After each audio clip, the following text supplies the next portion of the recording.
نقطہ یہ ہے کہ قرآن حکیم کی جو آخری 10 آیات یہ ایک مکمل قرآن ہے ان منیچر کہ قرآن ایک چھوٹا اور یہ کیوں ہے؟ اس لیے کہ ظاہر بات ہے وہ مصرع زبان پر آ رہا ہے کہ بزم میں اہل نظر بھی ہیں، تماشائی بھی، انسانوں میں عوام بھی، خواص بھی، سنجیدہ طالب علم بھی ہوتے ہیں اور ایسے بھی ہوتے ہیں علم سے یا کوئی طبی مناسبت نہیں کی یا اتنے مواقع انہوں نے، تو پورے قرآن کا پڑھنا یہ تو ظاہر بات ہے کہ سب لوگوں کا نصیب تو نہیں ہے۔ لیکن یہ کہ یہ 10 صورتیں چھوٹی ہیں، یہ ایسی ہیں کہ جو اکثر و بیشتر نمازوں میں پڑھی جاتی، عام آدمی ذرا سا بھی اگر مس ہو، لگاؤ ہو، دلچسپی ہو دین سے تو ان 10 صورتوں کو تو یاد کر۔ یہی وجہ ہے کہ تراویح کی نماز میں جہاں کوئی حافظ ہے یا آخری ایام جو ہیں ختم قرآن کے بعد، پھر ان میں انہی 10 صورتوں کو 2 مرتبہ پڑھ کر بھی وہ جو تلاوت کی جاتی، تو ان میں نے غور کیا تو نظر آیا کہ ایک تو دین کے جو تمام بنیادی وہ سب جمع، یہاں تک کہ جو بڑی اہم اصطلاح دین کا بنیادی، دین کا اصطلاحی مفہوم کیا ہے، دین کی نسبت اصلاً کس کی طرف ہے، مجازی یہ سارے رب کا مفہوم، ربوبیت کے تقاضے، یہ تمام عبادت جو گردان ہوئی ہے، قل یا ایھا الکافرون لا اعبد ما تعبدون ولا انتم ما اعبد ولا انا عابد ولا انتم۔ اب آپ دیکھیے کہ وہ بنیادی اور اس کو کس طریقے سے تکرار کی، صلاۃ یہ بھی اس کے اندر، فویل للمصلین الذین هم عن صلاتهم ساہون، سورۃ الکوثر میں فصل لربک وانحر نشانیہ۔ تو واقعہ یہ ہے کہ اگر یہ 10 صورتیں بھی انسان نے پڑھ لی، اور ظاہر بات ہے سورہ فاتحہ تو ہر مسلمان جانتا ہی ہے، پڑھتا ہی ہے، ہر نماز کی رکعت میں رہا ہے، لیکن یہ 10 صورتیں بھی اگر کوئی عام انسان سمجھ لے تو واقعہ دین کے بنیادی تصورات ہیں اس کی گرفت، پھر ان کو یاد، ان کو دہراتے رہنا آسان۔ دوسرا اسی کا ذیلی نقطہ یہ ہے کہ اس میں ایک عجیب ترتیب مجھے محسوس ہوئی کہ پہلی 7 سوروں کا تعلق در حقیقت سیرت النبی سے، اور آخری 3 جن میں سے پہلی آج ہم پڑھ رہے ہیں یہ دین بنیادی تعلیم۔ عام طور پر سمجھا جاتا ہے کہ صرف سورہ اخلاص تو اصل میں معوذتین بھی توحید ہی کی میں بات نہیں، اس لیے کہ در حقیقت سورہ اخلاص کی پچھلی آیت اللہ الصمد، اللہ ہی وہ ذات ہے جس کی پناہ، جس کے طرف رجوع کیا جا سکے، جس کی پشت پناہی جو ہے چاہی جا سکے، یہ پناہ میں پشت پناہی طلبنا، یہی تو معوذتین کا تو معوذتین در حقیقت دونوں جو ہے اس اللہ الصمد ہی کی شرح پر، اور یہ وہ توحید عملی ہے۔ بہرحال صورتیں آخری کا نہایت عظیم پہلی 7 سوروں میں ایک عجیب حسن ترتیب کے ساتھ سیرت، کسی بھی انسانی شخصیت کی سیرت لکھی جائے، اس کی لائف بایوگرافی لکھی جائے، پہلی بات یہ کب ولادت ہوئی، کہاں ملا، سورۃ الفیل کیا ہے، عام الفیل میں، اور وہ اصحاب الفیل کون تھے جو خانہ کعبہ کو ڈھانے سے آئے تھے مکہ مکرمہ میں، تو گویا کہ یہ حضور صلی اللہ علیہ وسلم کی ولادت کے ساتھ منسلک ہے سورت۔ پھر یہ کس قوم سے تھے، کس قبیلے سے، کیا آپ کا حسب، سورۃ القریش کیا ہے، قریش آپ جس کے آپ ایک فرد ہیں، ان کا کیا مقام تھا، اللہ کے اوپر کیا احسانات، کس طرح انہوں ان احسانات کی، یہ ہے لِإِلَافِ رحلۃ شتاء فَلْيَعْبُدْ رَبَّ هَٰذَا الْبَيْتِ الَّذِي أَطْعَمَهُم مِّن جُوعٍ وَآمَنَهُم۔ پھر تیسری جس ماحول میں آپ جہاں آپ کو اپنا عظیم فرض مذہبی ادا کرنا، اس کے کردار اور اخلاق کا عالم، یہ جو سورہ مبارکہ ہے، أَرَأَيْتَ يُكَذِّبُ بِالدِّينِ فَذَٰلِكَ وَلَا يَحُضُّ عَلَىٰ طَعَامِ الْمِسْكِينِ فَوَيْلٌ لِّلْمُصَلِّينَ الَّذِينَ هُمْ عَن صَلَاتِهِمْ سَاهُونَ الَّذِينَ هُمْ يُرَاءُونَ وَيَمْنَعُونَ الْمَاعُونَ۔ یہ سارا کس کا مسئلہ، اہل مکہ کے حالات، ان کی اخلاقی دینی اعتبار سے زوال کو آ چکا، دین ابراہیمی کے جو مس کر چکے، نماز کا حلیہ بگا، کوئی نیکی تھی تو صرف ریاکار، حقیقت بر سے بالکل محروم، یہ وہ ماحول تھا کہ آپ کو یہ عظیم کام جو ہے سونپ کر اصلاح کا، انقلاب کا۔ پھر آپ فی مقام انا اعطینا الکوثر فصل لربک وانحر، اسی میں یہ کہ مخالفت، لیکن آپ کے مخالف خائب و خاسر ہوں گے، ناکام ہوں، ان نشانیہ قل یا ایھا الکافرون کیا ہے، جب یہ مخالف، یہ تصادم، کشاکش حق و باطل اپنی انتہا کو پہنچ کر پھر ذرا نرمی پر آئی ہے اور مصالحت کی باتیں، تو یہ اعلان برات، قل یا لا اعبد ولا، یوں سمجھیے کہ پورا مکی دور، اور آخری 2 صورتیں یہ انجام ہے، جیسا کہ میں عرض کر چکا ہوں، یہ ایک آیت کو 2 حصوں میں تقسیم کر دیجئے، جو سورہ بنی اسرائیل کی آیت ہے، قل جاء الحق وزهق اذا جاء نصر اللہ والفتح ورأیت الناس يدخلون فی اللہ، اس میں حضور صلی اللہ علیہ وسلم کی حیات طیبہ کے آخر، اور یہ کہ جو آپ کے سب سے کٹر، سب سے زیادہ معاند ابو لہب، اور عورتوں میں سر فہرست ام جمیل، اور مردوں میں سب سے زیادہ، جس کے لیے میں نے وہ بڑے ثقیل الفاظ بھی آپ کو سنائے تھے، جو کہ یوں سمجھیے کہ نکما ترین انسان جو ہے، پست ترین اخلاق کا، اور سخت ترین مخالف، اور قریب ترین عزیز، یہ سارے ترین جمع کیجئے تو وہ ایک شخص بنتا ہے ابو، لیکن اس کے ہاتھ ٹوٹ گئے، وہ برباد ہو، یہ در حقیقت ان چاروں کو یہ جو دونوں میں نے آپ کو بیان کی، تو یہ ہے در حقیقت نبی اکرم صلی اللہ علیہ وسلم مشن کا وہ آخر کے آخر۔ تو یہ ساتھ حضور صلی اللہ علیہ وسلم کی سیرت کے ساتھ متعلق ہے، باقی جو علم کے موتی ہیں معرفت مضامین جو ہیں وہ ان سے قطع نظر، وہ تو جو بھی ہے ہمارے علم میں بیان ہو۔ پھر آخری یہ ہے در حقیقت دین کی اصل تعلیم، لب لباب، دین توحید ہے اسلام۔ توحید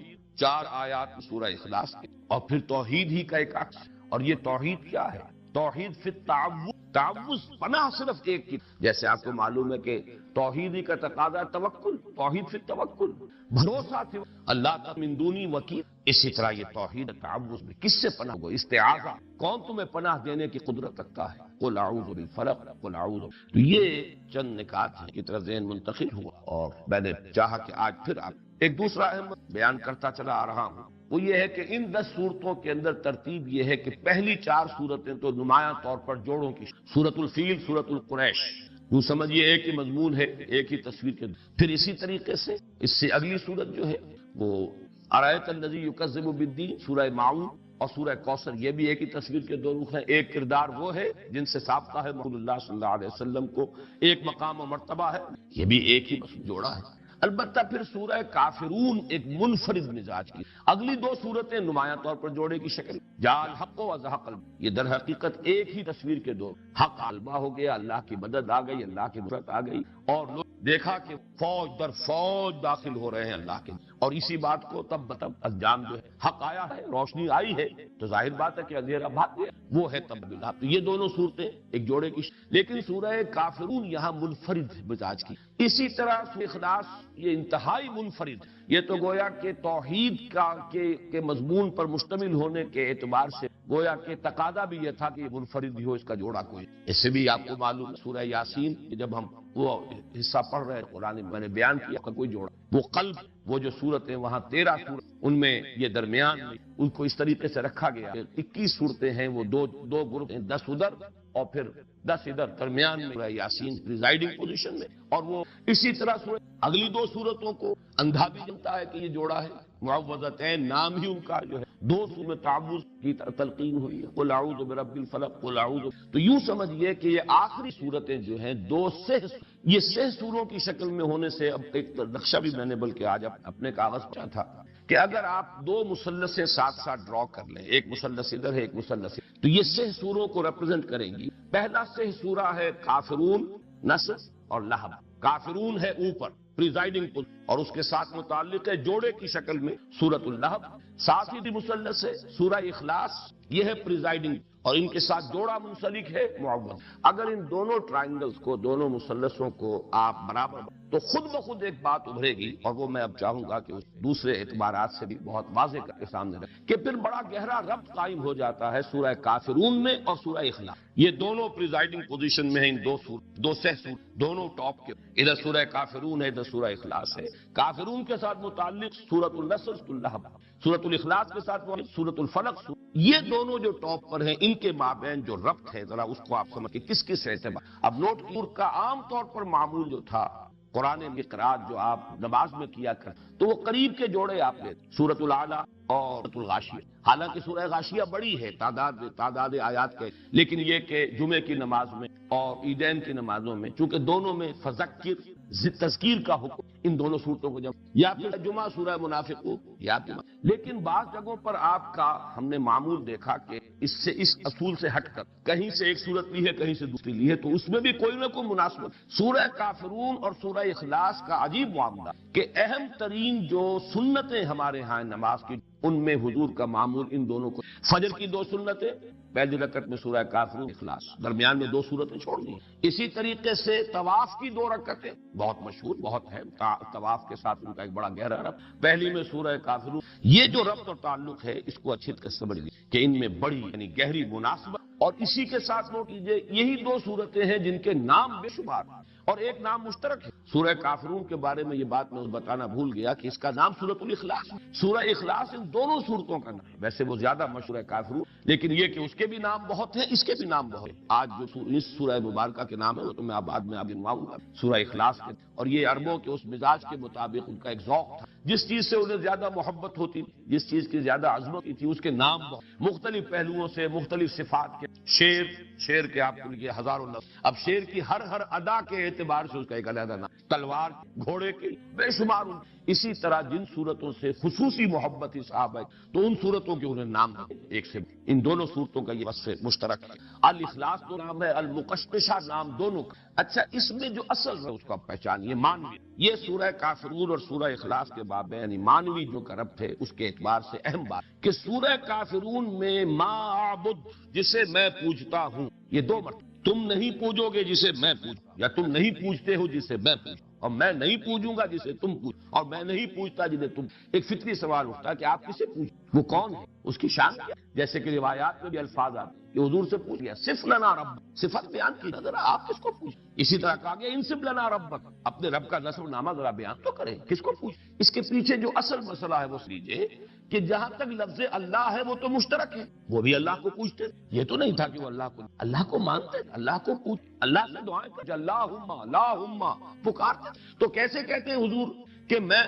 جسے میں پوچھتا ہوں تم نہیں پوچھتے؟ مطلب کیا ہوا کہ نام کے صفات کچھ تم نے اس کے ساتھ کچھ ایسی چیزیں شامل کر دی، وہ تمہارے اپنا ذہن کا تراشیدہ اللہ ہے، وہ اللہ نہیں ہے جسے میں کہ یاراں دیگرے رامی پرستند، نام مشترک ہے لیکن میں اس اللہ کو نہیں پوچھتا جسے تم پوچھتے، وہ اللہ کوئی اور اللہ ہے، وہ تمہارے ذہن کا تراشیدہ ہے، اس کی صفات کو اس کو تم نے گرا دیا، مخلوقات کی صف میں نہ کیا، وہ میرا کوئی اور ہے۔ نام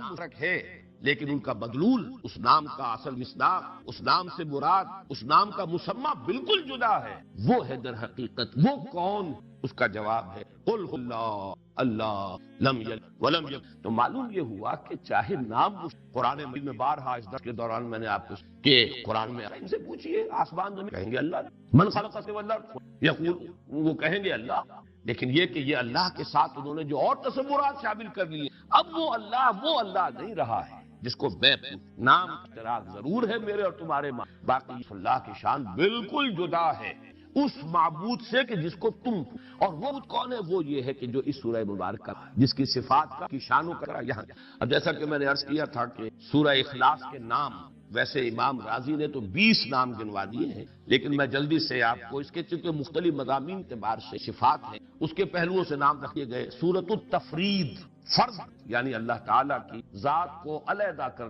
ایک فرض کہ کسی اور کے ساتھ کوئی اشتباہ نہ۔ سورۃ التجرید، مجرد کر تمام صفات جو کے ساتھ متصف کر دیا گیا ہے دوسرے الہہ کو، ان سب سے علیحدہ کر۔ سورۃ التوحید، سورۃ النجات، سورۃ الولایہ، سورۃ النسبہ، سورۃ المعرفہ، سورۃ الجمال، سورۃ المقشقشہ، سورۃ الصمد، یہ بھی نوٹ کی۔ پورے قرآن حکیم میں چونکہ صرف یہی سورہ مبارکہ ہے جس میں الصمد، بلکہ نہ اس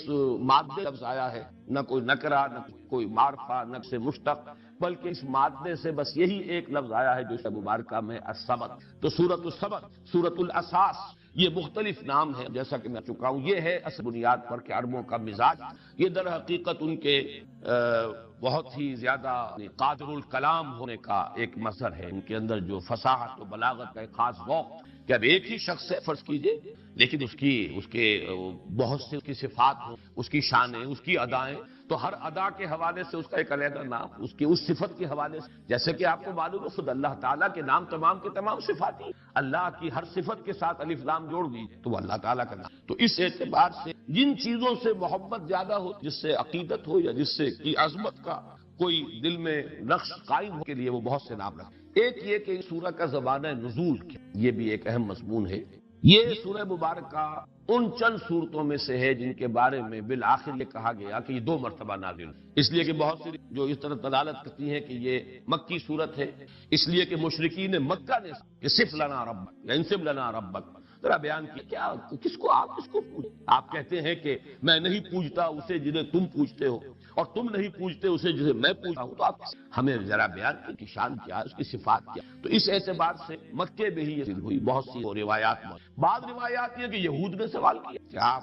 اللہ کی توحید کا اور اللہ کو پر ایمان لانے کی جو دعوت دیں تو کیا تھی؟ تو یہ سورہ مبارکہ. تو یہ مختلف روایات ہیں اور اس پر میں سمجھتا ہوں کہ حق ادا کر دیا ہے مولانا مودودی مرحوم نے تفہیم القرآن کا، جو اب ہر صورت کا وہ ایک مقدمہ لکھا تو تمام روایات جمع کر دی ہیں. اور پھر ایک بہت ہی اہم اور بہت فیصلہ قول فیصل جو ہے انہوں نے بہت جامع، اور اس سے ثابت ہی ہے، اکثر لوگوں کی رائے بھی یہی ہے، اس کو بیان کروں وہاں پر بہت عمدہ ہے ان کا، اور وہ یہ کہ یہ ہے مکی. لیکن اونکہ جب بھی حضور سے پوچھا گیا اللہ کے بارے میں تو حضور نے یہی صورت پڑھ دی. تو مغالطہ ہے لوگوں کو شاید یہ بھی نازل ہوئی، اور یہ میں پہلے بھی بیان کر چکا ہوں. جیسے وہ مشہور واقعہ جو حضرت عمر رضی اللہ تعالیٰ عنہ کا حضور کے انتقال کے بعد جو جذباتی ہے، اور آپ تلوار کی تھی اور فرمایا تھا کہ جو کہے گا کہ محمد کا انتقال ہوگا اسے قتل کر. تو یہ خاص ایک جذب کا عالم. تو اس وقت حضرت ابو بکر رضی اللہ تعالیٰ عنہ جب کھڑے ہو کر خطبہ دیا، من کان یعبد محمدا فإن محمدا ومن کان یعبد اللہ فإن اللہ حی، اور پھر وما امر اللہ رسول قد خلت فإن مات انقلب على عقاب. تو حضرت عمر اپنا یہ تاثر بیان کر کہ مجھے محسوس ہوا جیسے یہ آیت مبارکہ ابھی نازل. اب ظاہر بات ہے حضرت عمر کا معاملہ تو اور ہے، تو قرآن کے عالم تھے، انہیں معلوم تھا یہ کہ آیت کب نازل، لہذا انہوں نے تو الفاظ یہ کہ گویا کہ ابھی نازل. یعنی اس وقت کا تاثر اتنا گہرا ہوا اس آیت کے پڑھنے کا جو حضرت ابو بکر نے اس کا حوالہ دیا، تو تاثر اتنا گہرا تھا خود حضرت عمر کے دل پر کہ آپ فرماتے ہیں کہ میں نے محسوس کیا کہ گویا یہ آیت ابھی. لیکن عام لوگوں کا تصور، ظاہر بات ہے کہ ہر شخص کو قرآن کا اتنا جاننے والا نہیں. کتنے لوگ تھے ان کے پاس قرآن مجید پورا موجود، مصحف کا یہ مصحف کی شبہ تو حضرت ابو بکر کے زمانے میں جمع کیا، ورنہ باقاعدہ ماں بہن دفتین کتابی شکل میں حضور کے زمانے میں قرآن تھا. تو ایسے مواقع پر جب بھی کسی نے کوئی سوال کیا اللہ تعالیٰ کی ذات و صفات کے بارے میں اور حضور نے یہ صورت پڑھ دی، تو کسی شخص کو کہ جو اس مجمع میں موجود ہو یہ گمان ہو سکتا ہے کہ یہ صورت ابھی نازل ہوئی ہے اس سوال کے جواب میں. اور اس اعتبار سے یہ رائے بھی بن گئی کہ یہ گویا کہ مدنی. لیکن یہ کہ مضامین کو دیکھیے، اس کا اسلوب دیکھیے، اس کا سٹائل دیکھیے، سب کے سب قطعی ثبوت کہ یہ سورہ مبارکہ صرف مکی نہیں، مکی دور کے بالکل ابتدائی زمانے سے اس کے لیے بھی جو ایک برہان قاطع دی ہے مولانا وہ بہت کنونس ہے. اس لیے کہ اس میں جو لفظ احد آیا ہے، یہ بعد میں مزید جو تشریح کروں گا تو وہ بات سامنے آ جائے گی، سوائے اللہ کی ذات کے یہ لفظ صفت کے اعتبار سے کسی اور کے لیے مستعمل نہیں، نہ اس سے پہلے اس کا استعمال تھا. یہ صرف نازل ہوا قرآن مجید میں اللہ کی ذات کی صفت کے. اس اعتبار سے تو جب حضرت بلال، آج ہم اللہ کے نام سے سلسلے وار درس قرآن کے دور ثانی کا آغاز کر رہے ہیں، اسی لیے میں نے ابھی سورہ فاتحہ کی تلاوت کی ہے. لیکن اس سے قبل کہ میں سورہ فاتحہ کے مضامین کا تجزیہ اور اس کے مفہوم اور معانی پر بات کروں، میں ایک ذاتی وضاحت اور اپنی حیثیت کا تعین آپ حضرات کے سامنے کر دینا چاہتا ہوں. ایک جملے میں وہ وضاحت یہ ہے کہ میری حیثیت ہرگز مفسر کی بلکہ صرف مبلغ کی. اس ضمن میں علامہ اقبال کا وہ مصرع بھی آپ چاہیں تو ذہن میں تازہ کر لیں کہ میں نہ عارف، نہ مجدد، نہ محدث، نہ فقیہ. اگرچہ ان الفاظ میں مفسر کا لفظ شامل نہیں ہے، لیکن بہرحال میں اسی کے حوالے سے عرض کر رہا ہوں کہ میرا دعویٰ ہرگز یہ نہیں ہے کہ میں مفسر ہوں، بلکہ میری حیثیت اصلاً ایک طالب علم قرآن کی ہے اور اس کے مبلغ. اعترافات یہاں بالکل صراحت کے ساتھ وضاحت کے ساتھ کر دینا چاہتا ہوں. میں نے نہ علوم عربی کی باضابطہ یعنی لغت، نحو، صرف، معانی، بیان، صنائع و بدائع اور ادب جاہلی کا میں باضابطہ طالب. اسی طرح میں نے منطق اور فلسفے کی بھی کوئی باضابطہ. اسی طرح جو علوم دینیہ مشہور ہیں ہمارے ہاں، علم تفسیر، علم حدیث، فقہ، اصول حدیث، پھر یہ کہ علم کلام، میں ان کا بھی باضابطہ اور باقاعدہ طالب. جیسا کہ میں نے عرض کیا، میں اصلاً قرآن کا طالب علم ہوں. البتہ چونکہ نبی اکرم صلی اللہ علیہ وسلم کا یہ حکم میرے پیش نظر رہا کہ بلغوا عنی ولو آیہ، پہنچاؤ میری جانب سے ایک. اس حکم میں جو عموم ہے اور جو شدت ہے در حقیقت وہی چیز ہے کہ جو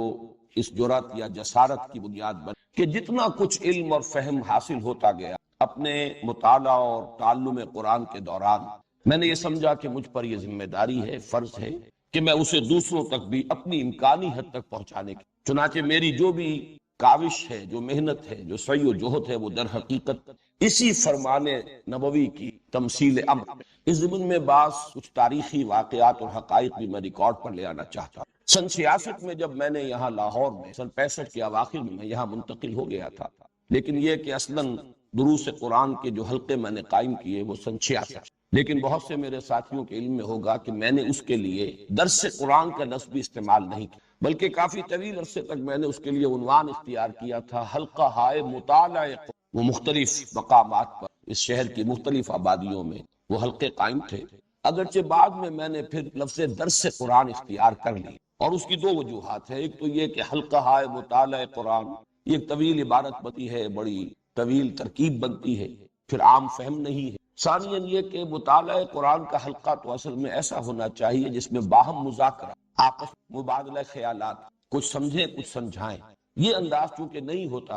یہ تو یک طرفہ ایک بیان ہے، لہذا اس کے لیے وہ لفظ موضوع نہیں تھا۔ مجبوراً میں نے کچھ عرصے کے بعد درس قرآن کی اصطلاح استعمال کر۔ اس کے علاوہ اس عرصے کے دوران بہت سے حضرات نے مجھ سے یہ نہ صرف سوال کیا کہ کیا آپ نے کوئی تفسیر لکھی ہے، بلکہ بہت اصرار کے یہ فرمائش کی کہ آپ تفسیر ضرور لکھیں۔ جو بھی متاثر ہوا، جس نے بھی سمجھا کہ درس قرآن کا اسلوب جو ہے یہ اس زمانے کے تقاضوں کو پورا کرتا ہے اور ذہنوں کو اس سے آسودگی اور اطمینان حاصل ہوتا ہے، تو خواہش دائب کی فطری طور پر کہ آپ تفسیر لکھیں۔ میرا جواب ہمیشہ یہ رہا کہ نمبر ایک، میں اس کا اہل نہیں، میرا یہ مقام نہیں، میں مفسر نہیں، اور نمبر دو یہ کہ تفسیریں بہت ہیں، میرے نزدیک اس دور کے بھی تقاضے پورے ہو گئے، لوگوں نے جو کام کیا ہے وہ کفایت ہے۔ میری جو کاوش ہے اور میری جو محنت ہے وہ یہ ہے کہ تفسیروں کے پڑھنے والے لوگ تفسیریں لکھی ہوئی ہیں، رکھی ہوئی ہیں، لیکن ان کی طرف رجوع نہیں، وہ جذبہ پیدا ہو جائے، طلب پیدا ہو جائے، لوگ اس کے لیے وقت صرف کرنے کے لیے آمادہ ہو جائے، ایک علمی ذوق پیدا۔ میری ساری قد و کاوش جو ہے اس کا اصل ہدف یہ ہے،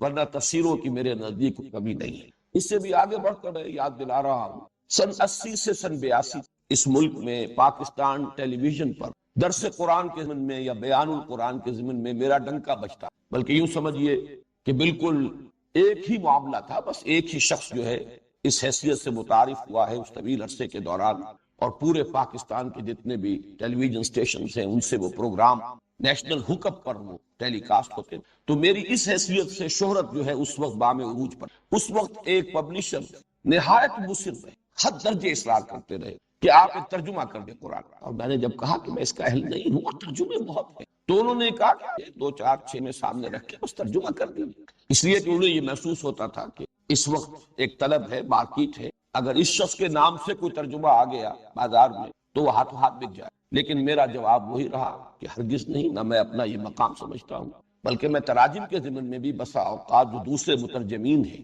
شاہ عبد القادر، شاہ رفیع الدین، پھر جو اس دور میں اس صدی کے مترجمین ہیں، میں تو ان سے مدد لیتا ہوں۔ میں اتنی عربی زبان کی قابلیت کا دعویٰ نہیں رکھتا کہ جو غرائب قرآن ہے، ایک تو ہے عام قرآن مجید کے الفاظ اور بالعموم جو ہے اصطلاحات اس کی جو بار بار آتی ہیں، اس کا تو الحمدللہ پورا فہم مجھے حاصل ہے، لیکن بہت سے مقامات آتے ہیں جہاں تحقیق کی ضرورت ہوتی ہے، تو اس مقام پر میں خود محتاج اپنے آپ کو پاتا ہوں کہ میں انہی مترجمین کے ترجموں سے مدد حاصل۔ اسی ضمن میں ایک بات اور بھی عرض کر دوں کہ میں نے جب قرآن اکیڈمی قائم کی، پھر قرآن کالج جس کے سر پر یہ تاج جو قرآن آڈیٹوریم کا رکھا گیا، میں نے اس کے ضمن میں بارہا یہ بیان کیا ہے اپنی گفتگوؤں میں، تقریروں میں، اکیڈمی میں جب ہمارے کورسز چلتے تھے، یا یہاں قرآن کالج میں 1 ایئر کورس ہے یا طلبہ ہیں، تو میں ان کے سامنے 6 اصطلاحات ہمیشہ رکھتا رہا ہوں کہ ہمارا ہدف، ہم کیسے لوگ چاہتے ہیں کہ اس اکیڈمی سے اور اس قرآن کالج سے پیدا ہوں، تو اس میں اوپر سے نیچے تک ایک بڑا اسپیکٹرم ہے کہ ہمارا سب سے اونچا ہدف، اعلیٰ ہدف تو یہ ہے کہ تخلیق کی صلاحیت رکھنے والے، کریٹو، وہ یہاں سے جو ایک نیا علم وجود میں لا سکے، یا یوں کہیے کہ علم کو مسلمان کر، ایک نئی علم نفسیات، ایک نیا اقتصادیات، ایک نیا فلسفہ، ایک نیا علم اخلاقیات، یہ جو سوشل سائنس ہیں اور جو اس وقت کی ہماری اصل گمراہی کے میدان ہے نوع انسانی کے، اس میں نئے علوم کو پیدا کرنے کے لیے کریٹو صلاحیت اور کریٹو جینیس کے لوگ درکار ہیں، اور ظاہر بات ہے کہ وہ شاذ ہو، لیکن یہ کہ ہمیں اپنے ہدف میں ٹاپ پر، یہ ہمارا سب سے اونچا مقصد۔ اس سے ذرا نیچے اتریے تو محقق، تحقیقی کام، ریسرچ ورک، یہ دوسرے درجے کی شے ہے۔ تخلیقی کام کا تعلق مستقبل سے ہوتا ہے، آئندہ کے لیے کوئی نئی شے پیدا کر، نئی شے بنانا، نئے راستے کھولنا۔ تحقیق کا کام ہوتا ہے ماضی سے گہرائی میں آدمی مطالعہ کرے، لائبریریوں کو چھانے، اور یہ کہ ریسرچ ورک کرے، یہ دوسرے درجے۔ تیسرے درجے کا کام یہ میں مدرس تدریس کر، جو علم ہے اسے پڑھانا، اور ظاہر بات اس کے لیے بھی بڑی مہارت چاہیے، نہ صرف تدریسی مہارت چاہیے، خود علم میں پختگی، رسوخ فی العلم نہ ہو تو آدمی پڑھا نہیں سکتا، واعظ کہہ سکتا ہے، عام تقریر کر سکتا ہے، لیکن کلاس روم ٹیچنگ جسے کہا جائے، جہاں وہ لوگ بیٹھے ہوئے ہوں کہ جو خود درجہ بدرجہ ترقی کرتے ہوئے ایک خاص سطح تک آ گئے، جن کا اپنا ایک ذہنی معیار ہو، ان کو مطمئن کی۔ یہ جو تدریس ہے، اسی کے ساتھ میں جوڑ رہا ہوں لفظ تفسیر کو، قرآن کے حوالے سے تدریس کسی بھی شے کی ہو سکتی ہے، قرآن کے حوالے سے یہی تفسیر ہے، لکھی جائے گی تو وہ کتابی شکل میں تفسیر بن جائے گی، اور اگر بیٹھ کر کلاس روم میں پڑھائی جائے گی تو وہ گویا کہ ایک تدریس کی شکل اختیار کر لے گی۔ یہ تیسرا درجہ۔ چوتھا درجہ ہے تبلیغ۔ اس تبلیغ کے ساتھ البتہ ایک لفظ کا اضافہ کر لیجئے، وہی میں نے اپنا جو کتاب چاہے مسلمانوں پر قرآن مجید کے حقوق، اس میں اس عنوان جو ہے آخری پانچواں اور آخری حق، اس عنوان میں ان دو الفاظ کو جمع کیا ہے، تبلیغ اور تبیین، بات کا پہنچا دینا اور واضح کرنا، بات پہنچے تو پہنچنے کا حق ادا، تبلیغ ہو تو ابلاغ کا حق ادا۔ ظاہر بات ہے کہ ابلاغ کا حق ادا کرنے کی ضرورت ہوتی ہے کہ جو مخاطب ہیں، علمی سطح کیا ہے اسے ملحوظ رکھا جائے، ان کے اشکالات کیا ہیں انہیں حل کیا جا سکے۔ اگر یہ دونوں کام نہیں ہوں گے تو شاید تبلیغ تو ہو جائے، وما علینا الا البلاغ، ہم نے پہنچا دیا، بس ہمارے ذمے پہنچانے کی ذمہ داری تھی، لیکن تبیین ابلاغ کا حق ہوگا جب تک کہ بات تبیین کے مرحلے تک۔ یہ چوتھا درجہ۔ پانچواں درجہ، اس سے نیچے اتر کر میں متعین کرتا رہا ہوں کہ ان سارے کاموں کے لیے ادارے درکار ہیں، تنظیمیں درکار ہیں، تو ظاہر بات ہے تنظیم بھی ایک کام ہے جس کی صلاحیت والے لوگ اگر ہمیں نہ ملیں گے تو یہ کام آگے نہیں بڑھ سکے، اس لیے کہ جن لوگوں کی ذہنی مناسبت نہ ہو، جن کا اپنا کوئی ہدف نہ بن چکا ہو، جن کا اپنا نصب العین یہ نہ ہو، اگر آپ تنخواہ پر ان کی صلاحیتیں بورو کریں اور ہائر کریں، ان کو امپلائی کر لیں اچھی سے اچھی سیلری دے کر، تب بھی وہ ایسے اداروں کا کام نہیں دیں گے، انہیں آرگنائز نہیں۔ تو جو لوگ بھی ان کو اس کالج سے اکیڈمی سے گزرے، پھر جن کو اس کے مقصد کے ساتھ مناسبت پیدا ہو جائے، اب ان میں جو لوگ ان چار اوپر کے درجوں کی صلاحیت رکھتے ہیں وہ ان کاموں میں لگے، لیکن پانچواں درجہ تنظیم کا، اور اس سے بھی نیچے اتر کر چھٹا درجہ انتظام کا، مینجمنٹ، یہ آرگنائزیشن سے بھی ذرا نیچے کی شے ہے۔ تو یہ 6 درجے ہیں اوپر سے لے کر نیچے تک، تحقیق بلکہ تخلیق، کریٹو ورک، پھر تحقیق ریسرچ ورک، پھر تدریس ٹیچنگ، اسی کے ساتھ تفسیر کر، پھر تبلیغ اور تبیین، اس کے بعد تنظیم اور تو میں ہمیشہ یہ بیان کرتا رہا ہوں کہ یہ 6 ہیں، کوشش کرو، اللہ تعالیٰ تمہیں ہمت دے سب سے اوپر کی سطح پر کام، آخر میں انسانوں ہی نے کیے ہیں اب تک، اور آئندہ بھی کریں گے تو وہی انسان ہو، اور کچھ پتہ نہیں ہوتا اللہ نے کس میں کس کام کی صلاحیت ہے، بہرحال اگر اس درجے میں نہیں دوسرے میں، اس کے بعد بھی تیسرا ہے۔ تو میں نے یہ ساری بات اس لیے اس وقت آپ کے سامنے رکھی ہے کہ میں اپنے آپ کو چوتھے، نہ میرے اندر صلاحیت کسی تخلیقی کام کی تھی، اور اس کا خود اپنا ایک، اس کے کچھ اپنے تقاضے ہوتے، وہ میرا دعویٰ نہیں، تحقیق یہ میرا مزاج نہیں، اور اس کے لیے بھی آدمی جو ہے بس کتابوں کا کیڑا بن جائے، لائبریریوں کے اندر ہی وہ ہمیشہ زندگی بسر کرے، یہ اس کے کچھ تقاضے ہو۔ اسی طرح جیسا کہ میں نے عرض کیا، تفسیر اور تدریس اس سطح کی، وہ بھی میرا دعویٰ نہیں، میرا مقام نہیں، میں اپنے آپ کو اس چوتھے درجے کا آدمی سمجھتا ہوں، مبلغ، تبلیغ، البتہ اس کے ساتھ تبیین، وہ میں بعد میں رہوں گا، اس کے ذمہ میرا کچھ خیال ہے کہ میں اس دور کی سطح پر تبیین کی صلاحیت اللہ نے مجھے عطا کی ہے، اس کا کسی درجے میں حق ادا کر رہا۔ یہ ساری باتیں جو میں نے اب تک عرض کی ہیں، انہیں تو کوئی شخص چاہے تو انکسار کا نام دے، انکساری اور تواضع کی وجہ سے یہ باتیں کہہ رہا ہوں، حالانکہ واقعہ یہ نہیں ہے، اظہار حقیقت جس کے اعتراف میں مجھے کوئی بات نہیں۔ میں چاہتا ہوں کہ من آنم کے من دانم، یہ میں اس لیے ریکارڈ کرا رہا ہوں، باتیں بارہا کہیں ہیں، لیکن اب یہ ہمارے درس قرآن کا مسلسل درس کا جو دور ثانی ہے، ریکارڈ ہو رہا ہے، تو یہ چیزیں جو لوگ بھی ابتدا ہی سے اس درس کو سنیں، یا یہ کہ ویڈیو کے ذریعے سے دیکھیں بھی، آڈیو ویڈیو دونوں صلاحیتیں استعمال کریں، ان کے سامنے یہ باتیں آ جائیں۔ لیکن اب جو میں کہہ رہا ہوں ہو سکتا ہے اسے کچھ حضرات تعلی اور عجب پر محمول کریں، اس میں سمجھے کہ شاید کوئی تکبر کی، حالانکہ وہ بھی میرے نزدیک تو اصلاً اظہار حقیقت، اور در حقیقت یہ بھی قرآن مجید کے ایک حکم پر امتثال امر ہے۔ وَأَمَّا بِنِعْمَةِ رَبِّكَ فَحَدِّثْ، مجھ پر اللہ تعالیٰ کے انعام ہوئے، ان کا ادراک ہے، شعور ہے، اعتراف ہے، اور میں اسی کی مناسبت سے اللہ تعالیٰ کا شکر ہوں، اس لیے کہ شکر کے لیے تو پہلا درجہ ہے یہ، امام راغب نے جو شکر کے 3 درجے قائم کیے ہیں، تو سب سے پہلے شکر بالقلب ہے، ادراک ہو، شعور ہو کہ کتنا بڑا انعام ہوا ہے، کتنا بڑا احسان ہوا، کتنی بڑی نعمت کسی نے دی۔ اگر اس کا شعور ہی نہیں، ادراک ہی نہیں، تو اس کا پروپورشنیٹ شکر قلب کی گہرائیوں سے نکلے گا۔ پھر ہے شکر باللسان، پھر شکر بالجوارح، بہرحال اس وقت یہ چیزیں آ جائیں گی انشاءاللہ، اگلے ہی درس میں یہ شکر کی بحث آنے والی ہے۔ تو شکر در حقیقت ادراک اور اعتراف کے متناسب اور پروپورشنیٹ ہو۔ تو اما بنعمت ربک فحدث، جو بھی انعام ہوا ہے پروردگار کا پر میں اس کا بھی تذکرہ کر رہا ہوں، حکم امتثال امر، اور وہ یہ ہے کہ جو بھی فہم قرآن مجھے حاصل ہو، میں لفظ علم سے بھی کترا کر فہم کا لفظ استعمال کر رہا ہوں، بہرحال چاہیں تو آپ اس کو ایک اصطلاح کی حیثیت سے جمع کر لیجئے، علم و فہم قرآن حکیم کا جو بھی مجھے حاصل ہو، اس میں بحمد اللہ 4 چشموں سے، اس میں علم اور فہم کے 4 چشمے ہیں جو جمع، ان سے اس حوض میں آ کر، اور میں آج سوچ رہا تھا یہ چیزیں چونکہ میرے ذہن میں آئیں تو میں آپ کے سامنے بیان بھی کر رہا ہوں کہ میرے سامنے تشبیہ آئی، قرآن حکیم میں جنت کے 3 چشموں کے نام دی، کوثر ہے، تسنیم ہے، سلسبیل ہے۔ میرے نزدیک 3 چشمے جن سے اللہ نے مجھے سیراب فرمایا اور جن سے متمتع فرمایا، اس کے مواقع عطا فرمائے، کوثر و تسنیم و سلسبیل کی ساتھ اس مشابہت ہے، علم قرآن سے بڑی دولت اور کوئی ہے نہیں۔ اور چوتھے چشمے کو میں العروۃ الوثقی سے کہوں، میں اس کی وضاحت ابھی کروں۔ اس اعتبار سے میرے فہم قرآن میں جو جامعیت پیدا ہوئی، میں تفصیل کے ساتھ تو اپنے اس فہم قرآن کے ان 4 گوشوں کو، یا اپنے فکر قرآنی کی 4 سورسز کو، یا میں نے یہ لفظ استعمال کیا ہے اپنے اس کتاب میں دعوت القرآن کا منظر اور پس منظر، یہ ڈائمنشنز ہیں، میری سوچ، میرے فکر، میرے فہم کی 4 ڈائمنشنز، تو میں تفصیل سے لکھ چکا ہوں اس کتاب کے اندر، ان سب کی وضاحت کے ساتھ میں بیان کر چکا ہوں کہ کس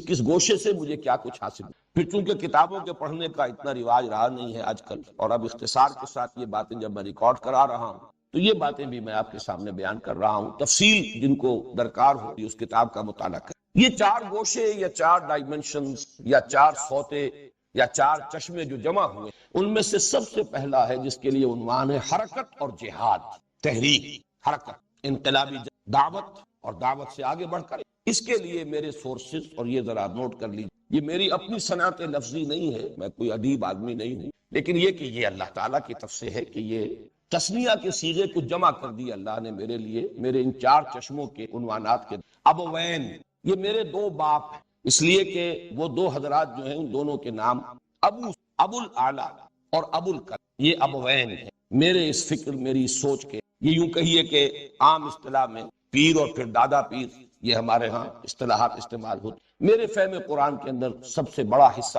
سب سے بڑا اس لیے کہہ رہا ہوں کہ میری زندگی جس رخ پر بھی اب تک گزری ہے، اور اب تو اصل تو گزر ہی چکی ہے، اب تو یوں سمجھیے کہ بہت تھوڑا سا حصہ باقی ہے، والعصر والی بات ہے، دن گزر چکا، یہ تو عصر کا وقت ہے۔ اس اعتبار سے جس کام میں میری زندگی گزری ہے اس میں میری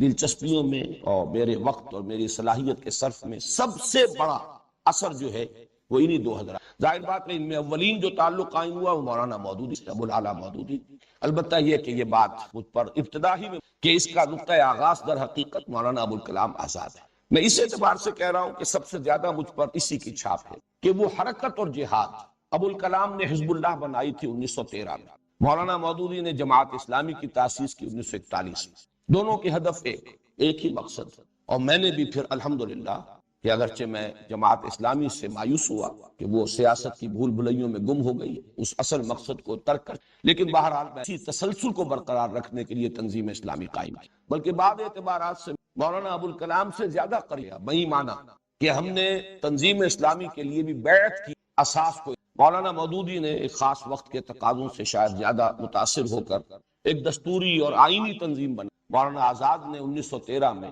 بیعت کی بنیاد پہلا قائم کی تھی، گویا کہ جو اصل ہے اس کی بنیاد، اس کی طرف بھی رجوع کر کے اللہ نے توفیق دی۔ ایک اور اعتبار سے بھی مجھے اب مولانا ابوالکلام آزاد سے کچھ زیادہ نسبت قائم ہو کہ وہ بھی ایک طوفان کے مانند جب اٹھے تھے تو تحریک خلافت، شروع میں رجوع الی القرآن، امر بالمعروف نہی عن المنکر، جہاد، یہ تصورات بھی، لیکن پھر ان کی زندگی کا وہ دور جو تھا تحریک خلافت، اس میں ان کے اصل جوہر نمایاں، ان کی تصنیف و تالیف یا تحریر کے جوہر تو زیادہ نمایاں ہوئے تھے الہلال اور بلاغ، لیکن ان کی خطابت، ان کے اندر جو جوش عمل بھرا ہوا وہ تحریک خلافت میں لائی۔ بہرحال میرے اس فہم قرآن کا سب سے پہلا سورس میرے 2 ابوین سید ابو الاعلیٰ مودودی اور مولانا ابوالکلام آزاد۔ دوسرا تعمق، گہرائی اور نظم قرآن کے، یہ ایک دوسرا بالکل گوشہ ہے۔ میں اس گہرائی کے لیے کبھی کبھی مثال دیا کرتا کہ ایک ہے ٹیلیسکوپک ویو لیتا ہے کوئی شخص، تو آپ کو معلوم ہے کہ کروڑ ہا میل کا وہ مشاہدہ کر رہا ہے، اس کا جو اس وقت رینج ہوتا ہے مشاہدے کا کروڑوں میل، ایک مائکروسکوپ پر ایک نقطے کے اوپر فوکس کر کے جب مائکروسکوپ جو ہے وہ وہاں پر جما دی جائے، اس کا لینس فوکس کر دیا جاتا ہے تو پھر اسے اس کے اندر جو بھی عجائب و غرائب ہے وہ نظر۔ تو قرآن کا بھی ایک انداز یہ ہے کہ اس کا ایک برڈز آئی ویو، اس کا ایک جنرل ورلڈ ویو، اور پھر اس کے لیے بھی برڈز آئی ویو ایک یہ انداز ہے، اور یہ بھی ضروری ہے، ورنہ ہو سکتا ہے کہ ایک آدمی بڑی باریکیوں ہی کے اندر الجھ کر رہ جائے اور بڑی بڑی حقیقتیں اس کی نگاہ سے ہو جائے، بڑے بڑے حقائق کی طرف سے ذہول ہو جائے اور بال کی کھال اتارنے میں ایک شخص اپنی زندگی۔ تو الحمدللہ کہ جہاں پہلی سورس میں وہ ایک وسعت ہے، وسعت اور حرکت، یہ دوسری سورس تعمق، گہرائی، فوکس، اور اسی میں پھر نظم قرآن کے جو بہت سے پہلو ہیں وہ نمایاں ہوئے۔ یہاں بھی ہی این، یہ لفظ میں خود وضع کر رہا ہوں اس لیے کہ مولانا اصلاحی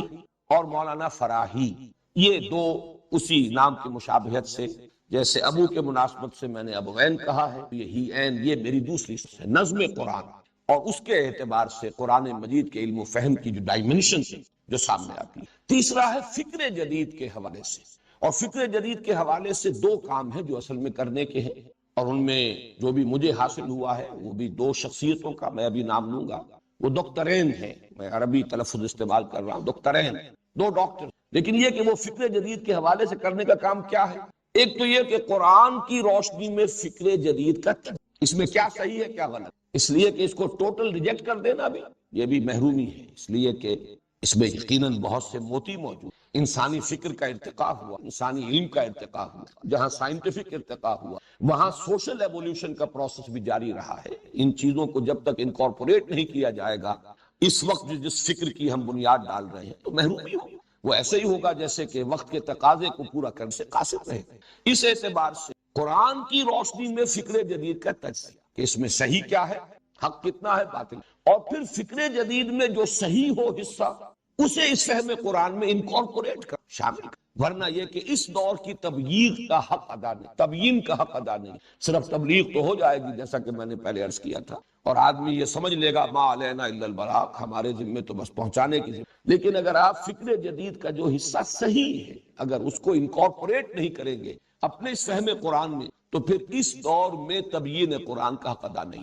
ان دونوں پہلوؤں سے ڈاکٹر رفیع الدین اور ڈاکٹر اقبال، یہ دونوں بہت سے حضرات کے علم میں ہے، حکمت اقبال کے نام سے کتاب ان کی آج کل حکمت قرآن جو پرچہ ہمارا انجمن کا شائع ہو رہا ہے، تسلسل کے ساتھ کتاب شائع ہو رہی ہے، تو یہ ڈاکٹر رفیع الدین اور ان کی ایک کتاب بہت اہم ہے، قرآن اور علم جدید، لیکن یہ کہ یہ ساری چیزیں در حقیقت ڈاکٹر رفیع الدین کا بھی کہنا یہ ہے کہ اصل میں علامہ اقبال سے ماخوذ ہے۔ تو یہ ڈاکٹرین جو ہے یہ میری تیسری سورس ہے، چوتھی سورس بھی کہہ لیجئے، لیکن یہ کہ میں ان تین کے لیے جو اب تک میں نے بیان کیے ہیں، میں نے چشموں کی تشبیہ اختیار کی ہے، کوثر و تسنیم و سلسبیل، لیکن چوتھے کو میں العروۃ الوثقی کہتا ہوں۔ العروۃ الوثقی، عروہ کہتے ہیں کنڈے کو، وثقی بہت مضبوط کنڈا، جس کو آدمی تھام لے تو گویا کہ اسے سہارا ملے اور اس کے لیے تحفظ ہے، بچاؤ، کہیں آدمی پھسلنے کا اندیشہ ہے تو کسی چیز پر ہاتھ ڈال لیتا ہے، کہیں گر رہا تھا اگر اونچائی سے درمیان میں کوئی کنڈا ہاتھ میں آ گیا اس کو پکڑ لیا، اسے لٹکا ہوا ہے تو اب اس کنڈے ہی میں اس کی جان ہے، اس لیے کہ یہ کنڈا اگر اپنی جگہ سے نکل گیا تو بھی نیچے گر جائے گا، اور اگر کنڈا چھوٹ گیا ہاتھ سے تب برباد ہو جائے۔ تو العروۃ الوثقی یہ قرآن مجید کی اصطلاح ہے، فقد استمسک بالعروۃ۔ تو یہ چوتھی سورس یہ محض سورس نہیں ہے بلکہ میرے لیے حفاظت اور تحفظ، بچاؤ کا بہت بڑا ذریعہ العروۃ الوثقی رہا۔ اور یہ کیا ہے؟ اس میں ایک ہے تمسک بالاسلاف، ایک تسلسل ہے امت کا، 1400 برس یہ امت کی تاریخ ہے، اس میں بڑی روشنی ہے، اس میں ہمارے اسلاف کے بڑے کارنامے ہیں، پھر اس میں جو تسلسل ہے اور اس تسلسل کے ساتھ جن چیزوں پر اجماع ہو گیا ہے ان کے ساتھ جڑے رہنا، یہ انسان کی عافیت کے، انسان کی حفاظت کی بہت ضروری۔ بسا اوقات ذہین آدمی کے ذہن میں کوئی ایک لہر جو ہے کبھی اٹھتی ہے، اور انسان کو چونکہ اپنے کسی خیال سے، جیسے اپنی تخلیق سے اسے بہت محبت ہوتی ہے، اپنی اولاد سے محبت، اسی طرح اپنے کسی نئے خیال سے انسان کو محبت ہو، لیکن اس نئے خیال کی رو میں آدمی بہہ کر نکل جائے تو ہو سکتا ہے کہ دور چلا، اس کے لیے ضروری ہے کہ کسی کنڈے پر اس کا ہاتھ ہو، ادھر ادھر ہاتھ مارے، ایک ہاتھ سے کنڈا پکڑا ہوا ہو، دوسری طرف سے ہاتھ مارے، جہاں جہاں تک رسائی ہو، جو حاصل کر سکتا ہو لے، لیکن وہ کنڈا نہیں چھٹنا چاہیے، وہ کنڈا چھٹ گیا تو پتہ نہیں کوئی لہر اسے کہاں لے جائے، جیسے کہ قرآن مجید میں سورہ حج میں تمثیل آئی ہے کہ تہوی بہ الریح فی مکان صحیق، پھر یہ کہ ہوا یا یہ کہ کوئی شکاری پرندے اڑا کر لے جائیں، تختفہ الطیر اور تہوی بہ الریح فی مکان سحیق، یا ہوا کا کوئی جھونکا، یا یہ کہ جس جہاز کا لنگر نہ رہا ہو اسے کوئی لہر جو ہے لے جائے گی اور کسی طرف بھی اس کو چلا دے گی۔ تو یہ العروۃ الوثقی، یہ میرے دو شیخین ہیں۔ اب یہ دیکھیے، یہ بھی صنعت لفظی ہے اگرچہ، لیکن میری نہیں ہے، ایجاد بندہ نہیں ہے۔ شیخ الاسلام مولانا شبیر احمد عثمانی رحمہ اللہ، پاکستان کے پہلے اور آخری شیخ، اور ان کے استاد شیخ الہند رحمہ اللہ، جنہیں کہ میں 14ویں صدی کا سب سے بڑا مجد 14ویں، یہ شیخین ہیں۔ شیخ الہند کا ترجمہ اور علامہ شبیر احمد عثمانی شیخ الاسلام، ان کے حواشی، تقریباً 5 پارے کے حواشی بھی حضرت شیخ الہند کے ہیں، بقیہ 25 پاروں کے حواشی وہ ہیں شیخ الاسلام علامہ شبیر احمد عثمانی۔ یہ میرے لیے العروۃ الوثقی۔ اس میں تمسک بالاسلاف کے ساتھ ایک اور چیز ایڈ کر لیجئے، اور وہ ہے تصوف۔ دین کی کچھ باطنی حقیقت، کچھ قلبی کیفیات ہیں جو مطلوب دین کا ظاہر ہے، وہ بھی اپنی جگہ بڑا اہم ہے، بہت ضروری ہے۔ جیسے عبادت کے 2 جز، ابھی سورہ فاتحہ بھی انشاءاللہ اگلے ہفتے یہ زیر بحث آئیں گی باتیں۔ عبادت کے 2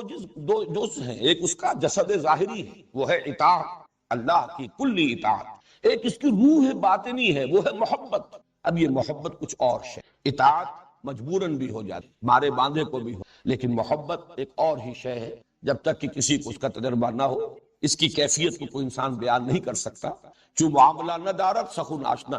تو یہ جو بات کی حقیقت اور یہ جو چاشنی ہے ان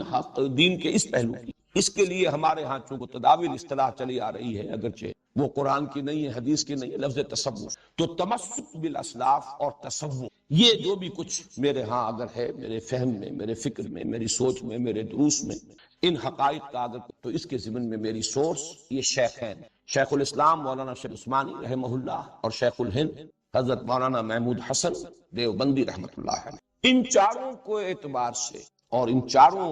گوشوں سے جو کچھ مجھے حاصل ہوا ہے، اس کی بنا پر اب اسے دعویٰ کہہ لیں، تعلی کہہ لیں، جو چاہیں کہہ لیں، میں یہ محسوس کرتا ہوں، مجھے اس کا ادراک ہے، شعور ہے، اور میں بے باکی کے ساتھ یہ بات آپ کے سامنے کہ الحمدللہ کہ ایک جامعیت کبریٰ ہے جو اللہ تعالیٰ نے میرے فہم کے اندر عطا کیا، اور یہی وہ شے ہے جو سب سے زیادہ اس دور میں اس لیے کہ مختلف پہلوؤں سے کوششیں لوگوں نے کی، لیکن ان کو جمع کر، ان کی جامعیت یہ اگر نہیں ہوگی تو جو اصل تقاضا ہے اس دور میں تبلیغ و تبیین قرآن کا، وہ البتہ یہاں ایک وضاحت میں اس لیے کہ کچھ عرصہ ہوا ایک کتاب بھی میری مجھ پر تنقید کے ضمن میں یا میری مخالفت کے، ان کے مصنف نے ایک بہت بڑی زیادتی کہ یہ کہ بڑی خیانت کا ارتکاب۔ میں نے چونکہ ان چاروں سورسز کو ہمیشہ بیان کیا ہے، اور یہ بھی میں سمجھتا ہوں کہ شکر ہی کا تقاضا، حضور نے فرمایا ہے من لم یشکر الناس لا یشکر، جو شخص انسانوں کا شکر ادا نہیں کرے گا وہ کبھی اللہ کا شکر ادا نہیں کرے گا۔ اگر اس میں مادہ ہی نہیں شکر کا اور تشکر کا تو وہ سوتے خشک ہے، تو نہ بندوں کے حق میں کبھی شکر اس کے قلب سے ابھرے گا اور زبان سے ادا ہوگا، نہ اللہ کا۔ اللہ کے لیے کر بھی رہا ہوگا تو ایک رسم ہے جو ادا ہو رہی ہے، شکر کا وہ اصل جذبہ جو ہے قلب کی گہرائیوں سے وہ چشمہ نہیں پھوٹا۔ اس لیے میں ان تمام حضرات کا جن کا ذکر کیا ہے، یہ میرا ایک تشکر کہ میں تسلیم کروں کہ مجھے ان سے فائدہ حاصل ہوا ہے، میں نے استفادہ، لیکن اس کے یہ معنی نہیں کہ میں ان میں سے ہر شخص کی ہر بات کو مقلدانہ انداز میں، یہ بات اگر نے سمجھی تو غلط ہے۔ مجھے بہت سی باتوں سے اختلاف ہے۔ مولانا اصلاحی صاحب نے جب حد رجم کے بارے میں ایک رائے ظاہر کی، میں نے شدت کے ساتھ اختلاف کیا، شدید اختلاف کیا، یہ اپنی جگہ پر ہے۔ تو بہت سے معاملات میں ڈاکٹر رفیع الدین صاحب سے، یہاں تک کہ علامہ اقبال کے لیکچرز، میں نے سن 67 میں جو مضمون لکھا تھا اسلام کی نشت ثانیہ کرنے کا اصل کام کے نام سے، جو ہماری اس انجمن اور اکیڈمی اس کے گویا کہ مینیفیسٹو کی حیثیت رکھتا ہے، اس میں نے بربل کہا ہے کہ علامہ اقبال کے لیکچرز کو اگرچہ میں اس دور میں جو علم کلام ہمیں درکار ہے اس کا صحیح نقطۂ آغاز میں اسی کو سمجھتا ہوں۔ میں سمجھتا ہوں کہ وہی ہے کہ جس نے صحیح تقاضا جو کہ اس دور کا ہے اس کو پورا کرنے کی طرف پہلا قدم اٹھا۔ میں اسے اگرچہ پرائمر کہتا ہوں، وہ صرف آغاز ہے، لیکن یہ کہ صحیح سمت میں آغاز ہے۔ اس کے باوجود میں نے اپنی اسی تحریر میں لکھا تھا کہ بعض چیزیں اختلاف ہے، میں صحیح نہیں سمجھتا۔ اجتہاد کے بارے میں اسی طرح علم کلام کی اپنی ایک کوتاہی ہوتی ہے، یہ چونکہ جدید علم کلام کی ایک کوشش ہے، لہذا یہ کئی جگہ پر دین کی صحیح تعبیر جو ہے اور ایمانی حقائق کی صحیح تعبیر جو ہے اس کا حق ادا نہیں کرتی، بلکہ یہ کہ پیچھے رہتی ہیں، اور اس میں بہت سی بنیادی طور پر علمی ہے جو ہمارے بنیادی ایمانیات ہیں، اعتقادات ہیں، ان سے بھی ٹکراتی ہے اپنی جگہ پر۔ کوئی شخص بھی ہمارے لیے، بڑے سے بڑا انسان بھی، ایسا نہیں ہے کہ ہم اس کے مقلد محض بن کر اور بس کسی ایک لکیر کے فقیر بن کر۔ تو اسی طریقے سے ڈاکٹر رفیع الدین کی بات، ان سے بھی اختلاف ہے بہت سے مقامات پر، میں مولانا شبیر احمد عثمانی کی رائے سے بھی اختلاف کرتا ہوں، اگرچہ اس میں وہ مسائل اتنے تفصیل سے زیر بحث آئے نہیں ہیں کہ جن میں اختلاف کی یہ تو گویا کہ خلاصہ ہے ہمارے اسلاف نے جو کچھ حاصل کیا ہے قرآن سے، لیکن یہ کہ بہرحال یہ بات ظاہر ہونی سامنے کہ میں ان سب کو اگر اپنا سورس معین کر رہا ہوں تو اس کا مطلب یہ نہیں ہے کہ ان کی ہر بات قیب کر رہا ہوں اور ان کی ہر بات میری طرف منسوب۔ ایک کتاب اس میں حوالہ دے رہا ہوں ابھی، وہ لکھی گئی ہے اور اس میں وہ ساری چیزیں جو ہیں میرے سر تھوپ دی، حتیٰ کہ مولانا اصلاحی صاحب کا جو رجم کا معاملہ وہ بھی میرے سر تھوپ دیا گیا، چونکہ انہوں نے اس نے مانا ہے کہ وہ میری سورس ہے تو گویا کہ ان کی تمام باتیں جو ہیں وہ انہی کی باتیں شمار ہوئی۔ تو میں نے صرف چاہا کہ اس کی بھی وضاحت کر دوں کہ میں نے استفادہ کیا ہے، لیکن یہ استفادہ اس طرح نہیں ہے کہ آنکھیں بند کر کے اور اندھے بہرے ہو کر استفادہ کیا، اور تقلید عامہ کا میں نے وہاں سے چیزیں لی، اور یہ بھی ہے الحمدللہ کہ اگرچہ ان میں سے بعض حضرات کے ساتھ حسن ظن کسی خاص پہلو سے مجروح ہوتا رہا، لیکن اس کے یہ معنی نہیں ہوئے کہ جو بھی میں نے فکر قرآنی کے ضمن ان سے استفادہ کیا تھا اور میری اس سوچ اور فہم میں جو ڈائمنشن ان کے حوالے سے اضافہ ہوا تھا ڈائمنشن کا، میں اسے تج دوں، اس لیے کہ فکر علیحدہ شے ہے اور کسی انسان کی اپنی شخصی اس کی روش اس کا طرز عمل بالکل علیحدہ شے، جس کے ضمن میں علامہ اقبال کو میں فکر اسلامی کا اس دور میں مجدد مانتا ہوں، اس کے باوجود میں یہ تسلیم کرتا ہوں کہ علمی ہے عملی ہے تو بہت ان پہلوؤں سے ہمیں اس بات کی کوشش کر کہ اپنے دل کو کھلا رکھے، اپنے ذہن کو وسیع رکھے، جہاں جو چیز ہے اس کو مانے، جو شاید نہیں ہے ابھی ادراک ہو اس کو بھی انسان تسلیم کرے۔ بہرحال یہ تو میرے اس فہم قرآن کے چار سورس جو میں نے آپ کے سامنے رکھی، اس پر مزید اللہ تعالیٰ کی جو عنایات مجھ پر میں ان کا سب سے پہلی عنایت تو یہی ہے اور سب سے بڑی کہ اللہ نے ایسے حالات پیدا کیے کہ میرا یہ پینورامک ویو بن سکا۔ بالکل بچپن میں علامہ اقبال کی شاعری سے ایک مناسبت قائم ہوئی، ایک ملی جذبہ پیدا ہوا، پھر مولانا مودودی کی تصانیف، جو سمجھیے کہ اپنے ہائی اسکول کے آخری دور ہی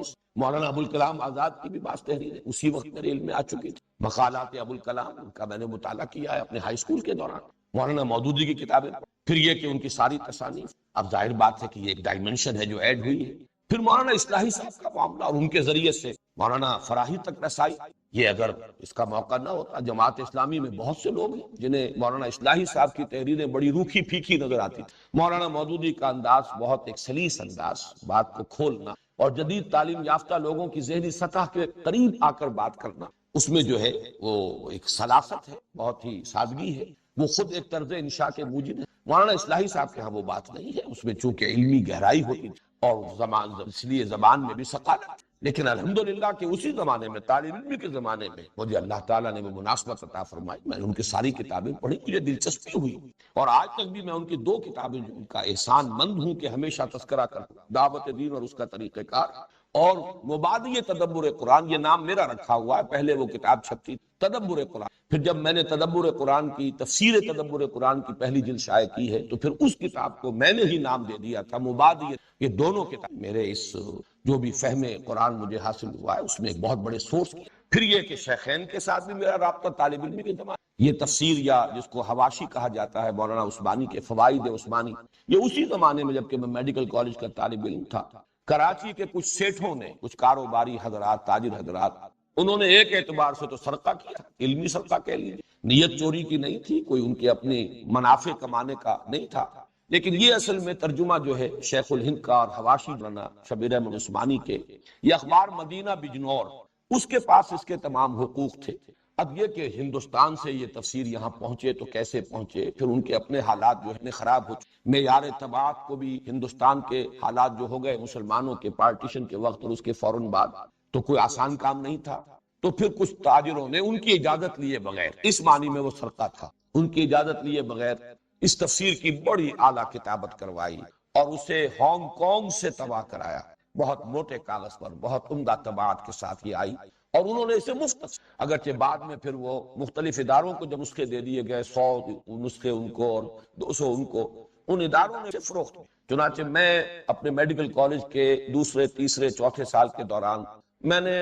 100 تو نہیں ہوں گے لیکن 100 کے آس پاس ہی ہوں گے نسخے جو خریدے اور دوستوں کو یا تو خریدوائے یا اپنی طرف، وہ 5 روپے سے لے کر 30 روپے تک مجھے یاد ہے رینج، شروع میں وہ 5 روپے میں نسخہ مل جاتا تھا اور اس کے بعد آخری جو تھا وہ 30 روپے، اور اس سے جو اللہ تعالیٰ نے حالات ایسا پیدا کر دیے، میں تو ظاہر بات ہے کہ یہ چیزیں بائی چوائس تو یہ انسان کے اپنے اختیار کہ اس طریقے سے ایسے حالات بنتے چلے، اور اس کے بعد پھر یہ کہ ڈاکٹر رفیع الدین اور خاص طور پر پروفیسر یوسف سلیم چشتی، ان سے جو روابط قائم ہوئے، ان کے حوالے سے علامہ اقبال کے فکر کی جو خاص طور پر فارسی میں فلسفہ ہے اور پھر اس سے آشنائی ہوئی، تو یہ اللہ کا فضل اور کرم ہے، اسی کی طرف سے یہ حالات ہوتے ہیں۔ لہذا سب سے بڑی تو یہی مجھ پر اللہ کی عنایت ہے۔ میں اس کے لیے عرض کروں گا کہ قرآن مجید میں جیسے کہ سورہ بنی اسرائیل میں آیا ہے حضور سے خطاب کر کے، ان فضلہ کان علیک کبیرا، اے نبی آپ پر اللہ کا بہت بڑا فضل، تو اس کا ایک عکس چاہے وہ ادنا عکس، میں سمجھتا ہوں کہ مجھ پر بھی اللہ تعالیٰ کا یہ کرم ہوا ہے کہ یہ کیفیات اور حالات ایسے ہو گئے، ان تمام گوشوں سے واقف۔